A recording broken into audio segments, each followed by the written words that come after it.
On today's episode of Locked on Wild, we start our Wild fan spotlights, getting thoughts from the fans on the direction of the team, favorite players. We'll also talk some PWHL as well. All that coming up on today's episode of Locked on Wild. We are your team every day.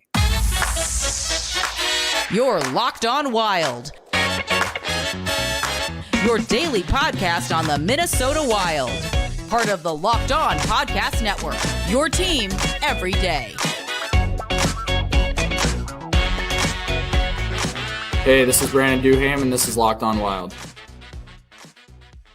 What is happening, everybody? Welcome into another episode of Locked on Wild, your daily Minnesota Wild podcast. Part of the Locked On Podcast Network, your team every day.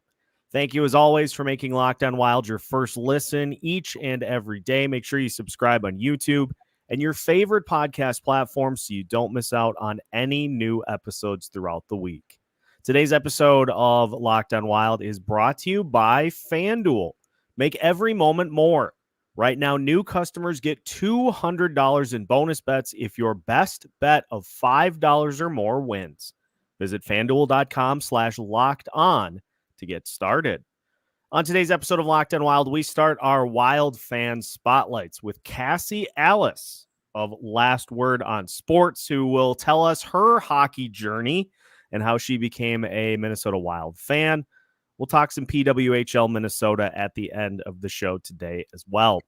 My name is Seth Topal, your daily Minnesota Wild insider, credentialed member of the Minnesota Wild media, and Denny, we are getting them rolling here. The Wild fan spotlights for today's episode. We're going to have some fun with this, and just looking forward to hearing from you, the fans, on your thoughts on the team as of right now and where we all hope they end up, which is hoisting a Stanley Cup. So we bring in Cassie Ales today.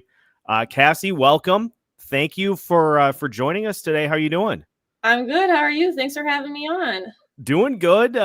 Enjoying the All-Star break. I'm not going to lie, because it's been a little bit of a journey so far this season, but we'll talk a little bit about that coming up. Why don't we start by just getting a little bit of your hockey journey? I want to ask you, Cassie, how did you become a Minnesota Wild fan? I was born into it. I started playing hockey when I was 4 years old, and my entire family are hockey fans, so just kind of born and raised as a Wild fan, and now a PWHL fan. So right here in the state of hockey, we absolutely love to see it. Who is your favorite player as of right now on this team? Oh, I always like Brandon Duham. I like part of the fan club. I like it. Absolutely. I like that. Let's talk a little bit. You've got a lot of memorabilia, as I can see behind you. Yep. Tell us about how hardcore of a Wild fan are you? Watching every night, cheering for goals. What is your Wild fandom like as we go through the course of a full season? I'd say it's pretty hardcore. I collect whatever I can grab my hands on. I watch every game if I can, unless I have my own hockey game, I'm watching it. Definitely celebrate every goal. My family certainly hears me whenever I celebrate, so pretty diehard. And I'm sure they're sick of hearing me talk about hockey, but hey, we all do plenty of talking about hockey. That's just how hockey fans are. We love to talk about our favorite sport, and we'll tell whoever is listening as much as we have. Exactly. What is your favorite memory to this point? This is kind of a big question, so I'm putting you on the spot a little bit. What is your favorite memory of watching the Minnesota Wild so far up to this season? Anything in particular that jumps out that is a favorite memory of yours that gets you excited being a Minnesota Wild fan? Oh, that's a good question. I'm a pretty young fan. I was born the same year the team was, so a lot of the early memories I don't quite have. But I think one of my favorite games I've attended was the Fleury game where he passed Patrick Waugh. That was just a great game. Shutout. Everyone was chanting Fleury. It was spectacular. I think that has got to be one of my favorite Wild memories. Excellent. Yeah, that's a great one. And that leads into my next question perfectly. What do you think about the atmosphere at the XL Energy Center when you get a chance to go to a game? As you said, it's hard to beat because when there are things to cheer for, things get loud, and we love that. Oh, yeah. I'm definitely proud to live in the state of hockey. I think we live up to the hype. I think the fans are great. We bring energy every night as the team like to back us up on that. Yeah, even if we're going through a losing streak, I feel like everyone still shows up. So it's a great fan base. On this year in particular, what have been some of the things that have gotten you through what has been mostly an inconsistent season for the Minnesota Wild so far? Who are some of the players? What are some of the moments that have helped pull you through what has been kind of a struggle so far this year? Yeah, it's always fun to watch Joel Eriksson. He shows up every night. He's the consistent member on the team, so never hard to look for someone to watch than him. Marco Rossi's been great. They kind of didn't have a lot of faith in him, it seemed like, and now he's proven them wrong, so I love that. I'm excited to see Mason Shaw come back, maybe this season or next season. Yeah, just great to see all the comeback stories, and it seems like a lot of the players on the team are battling to get a spot, and I like that. They're dedicated. Competition always leads to success, and so we love to see that. Beyond that, let's talk a little bit about Brock Faber. I'm gonna ask everybody that comes on about what they think of Brock Faber. What do you think of what we have seen from Brock Faber so far this year? Just how good do you think Brock Faber could end up being? I think we got a steal for sure. I'll be honest, I was a little upset when we lost Fiala, but now I'm seeing that I think that trade was a win for us. He's an incredible player. Yeah, he just seems like a genuinely nice dude, good player on the ice, good person off the ice. Yeah, just a steal.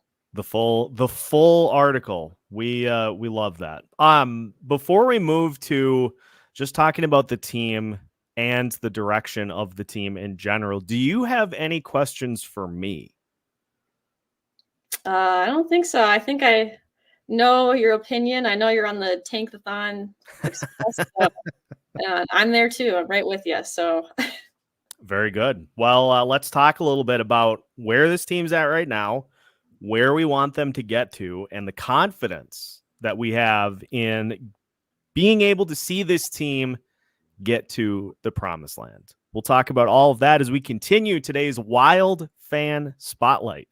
Coming up after this, here on Locked On Wild.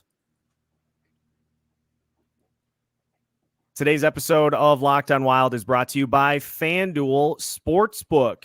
Super Bowl Sunday is just about here, and happy Super Bowl to all who celebrate from FanDuel, America's #1 sportsbook. If you're like me, Super Bowl Sunday is all about finding the best seat at wherever you are watching the game, grabbing your favorite snacks, and placing some unbeatable Super Bowl bets. Some of my favorites include who scores the first touchdown of the second half, who scores more points in the third quarter, and of course, which team scores the first touchdown of the game. But there are so many other ways for you to end the season with a W or 2 or 3 or 4. Not only can you bet on who will win Super Bowl 58, but FanDuel also has bets for which players will score a touchdown, how many points will be scored, and more. New customers join today and you will get $200 in bonus bets if your first bet of $5 or more wins. Just visit FanDuel.com/lockedon to sign up. That's FanDuel.com/lockedon. Make every moment more with FanDuel, an official sportsbook partner of the NFL.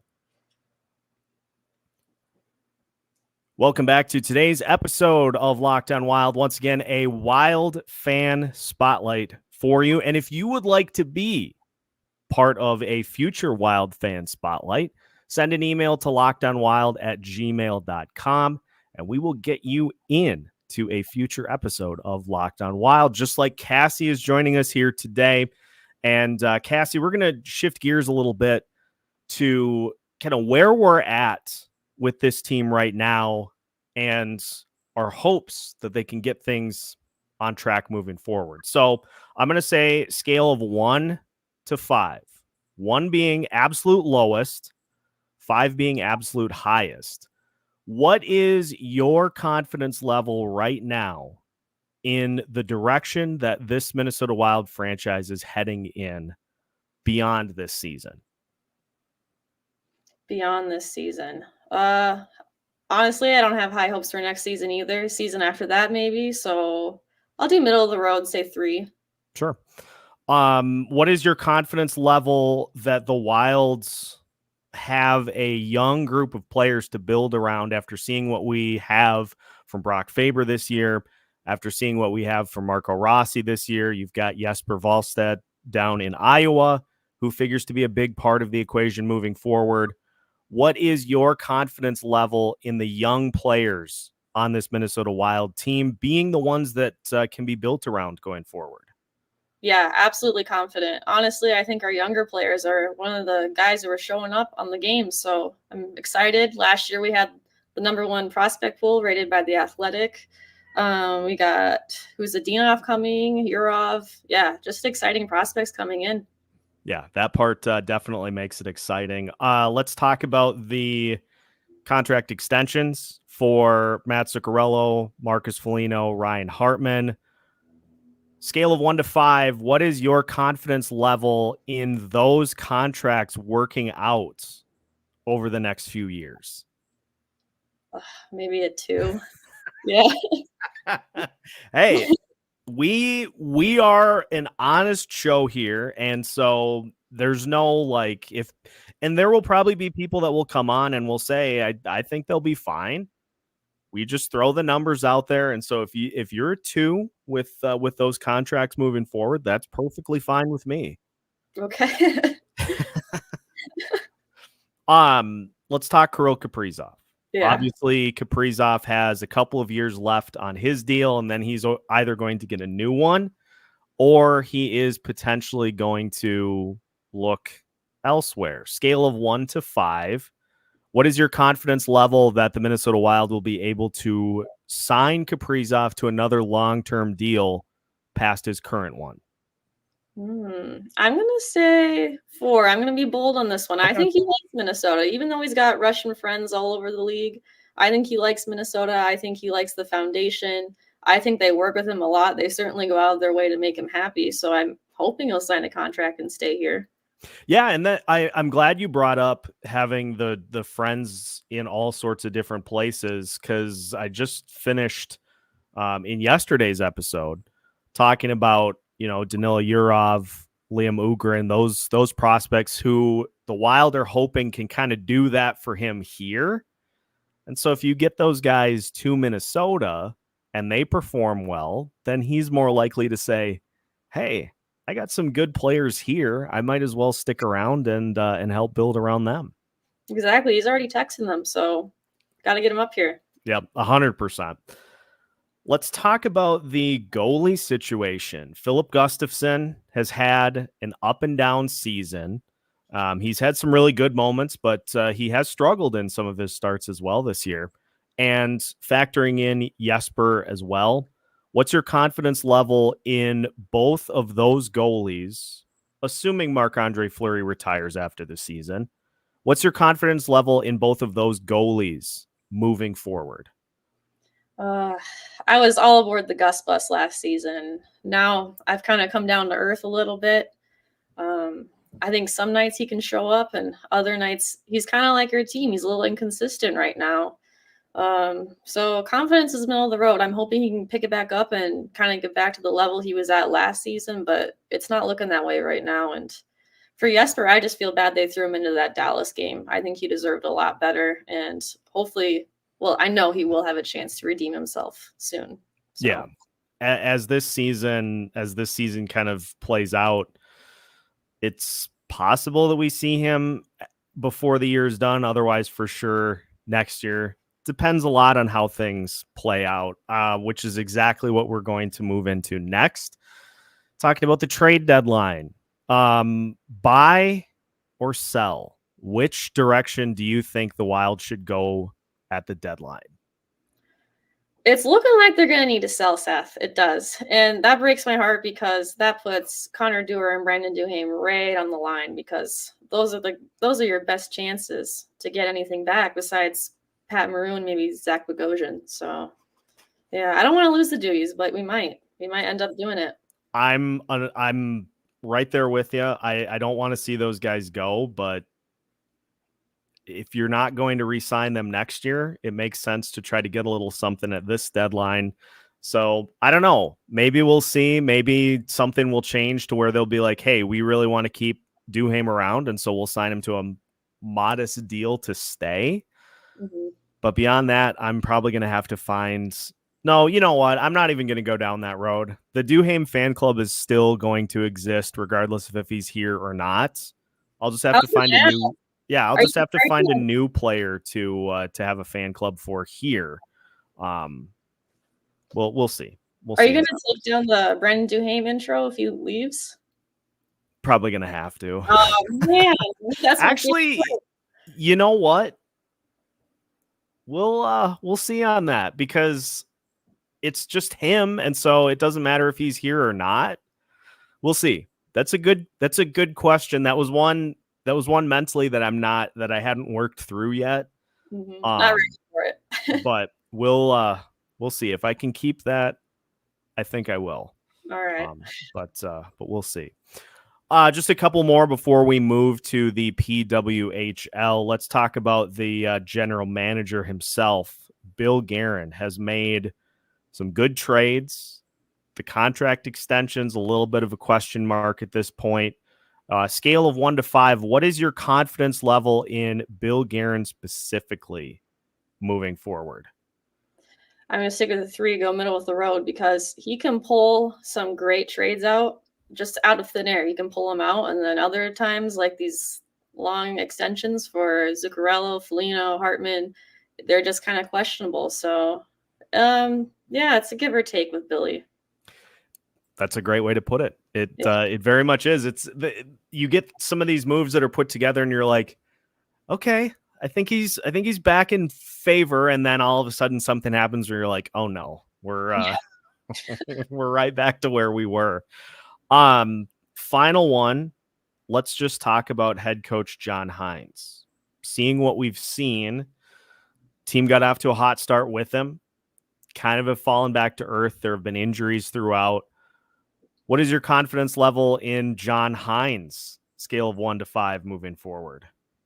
I'm going to say 4. I actually like Hynes. I wasn't too happy to see Evison go. I thought Hynes would be just like Evison, but it seems like he's kind of relying on the fourth line a little bit more than Evison did, which I like.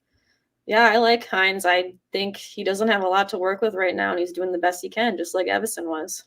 Yeah, I think you hit it on the head, is that it's not necessarily the coach that was the issue early on. Roster needs help. Yeah. The roster needs some big help. So we are going to shift. We'll talk a little PWHL, because I know, Cassie, you're a huge fan of the ladies here in Minnesota as well. So we'll finish with a little PWHL talk, as PWHL Minnesota off to a good start this year. So we'll finish today's episode, today's Wild Fan Spotlight, coming up after this here on Locked on Wild.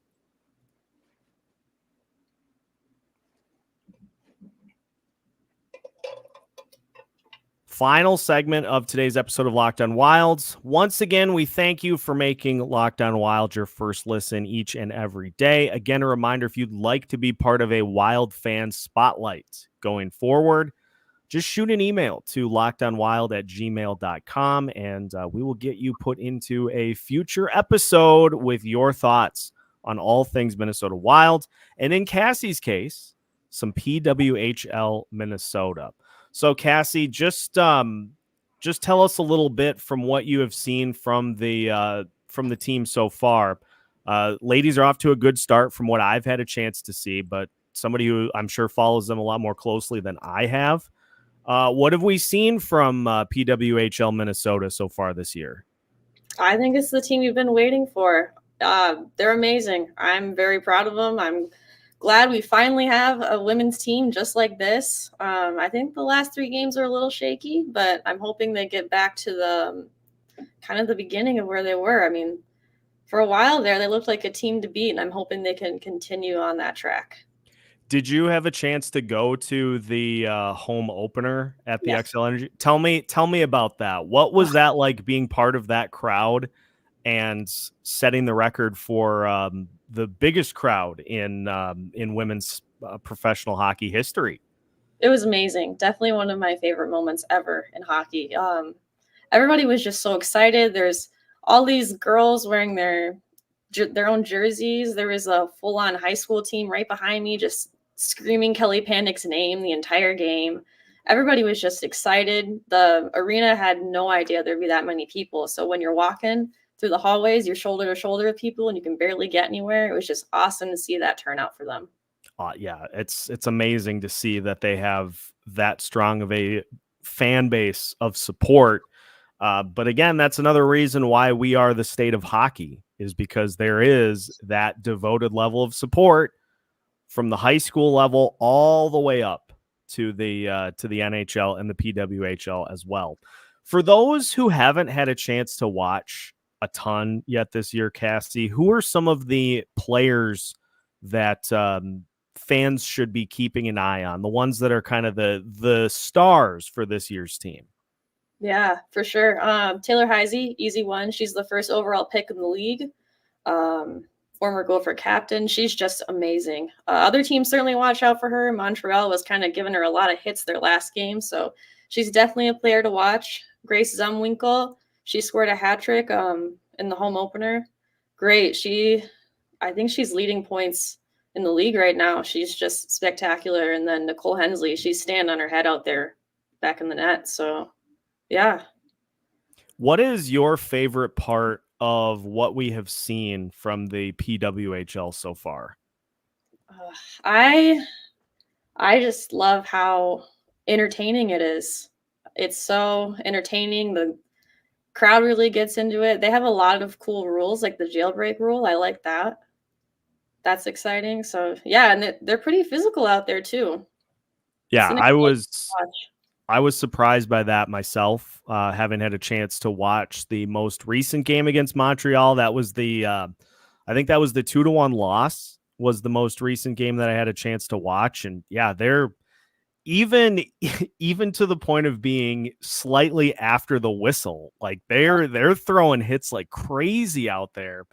And the jailbreak is honestly probably my favorite part of this, because it is something that I think a lot of fans have been clamoring for at the NHL level forever, because it makes too much sense. Like if you are on the penalty kill and you score, that should be the end of the penalty. Like it just makes way too much sense to not have that at the NHL level as well. So the fact that the PWHL can have that and say, this is our unique thing, is, I think, pretty cool for what we've seen from the league so far.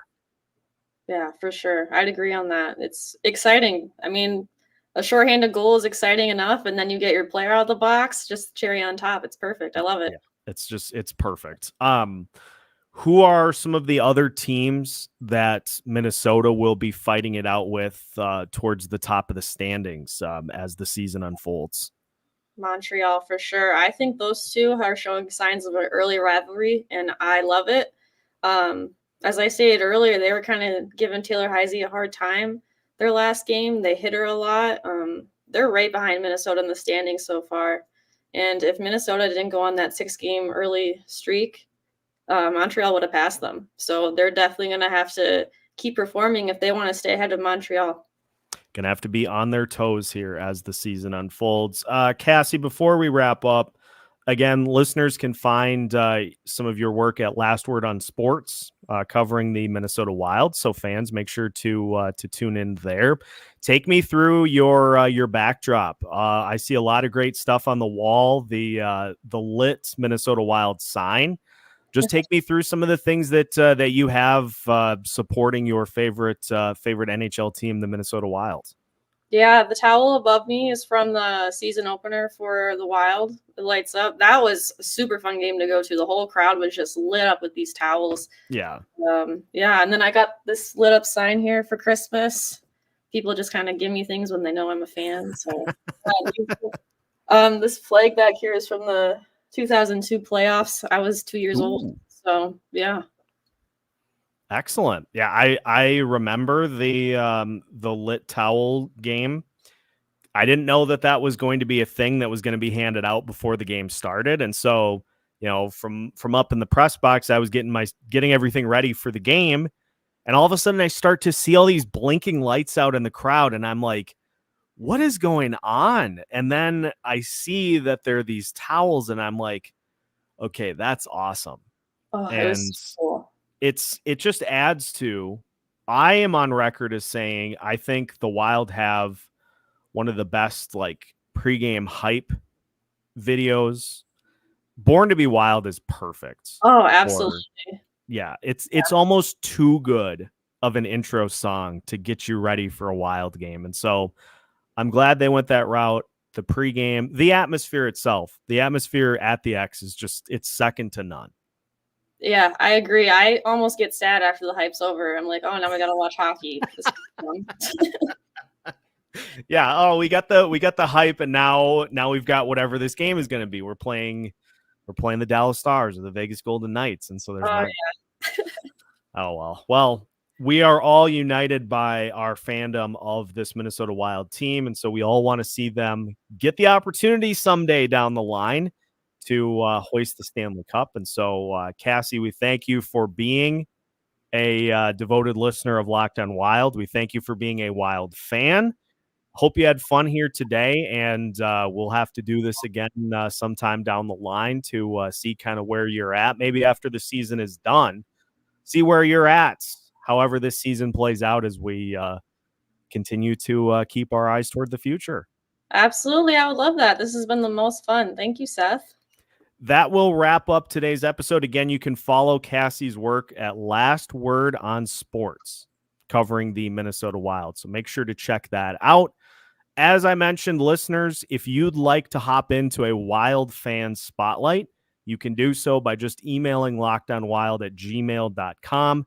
We'll get you into a future episode, just like Cassie was an A+ co-host here of today's episode. So if you'd like to have the opportunity yourself to step behind the microphone, just shoot us an email and we will make it happen. Make sure to like today's episode before you close out of the YouTube window, and make sure to subscribe so you don't miss out on any future episodes of our show. You can find new episodes every Monday through Friday as part of the Locked On Podcast Network.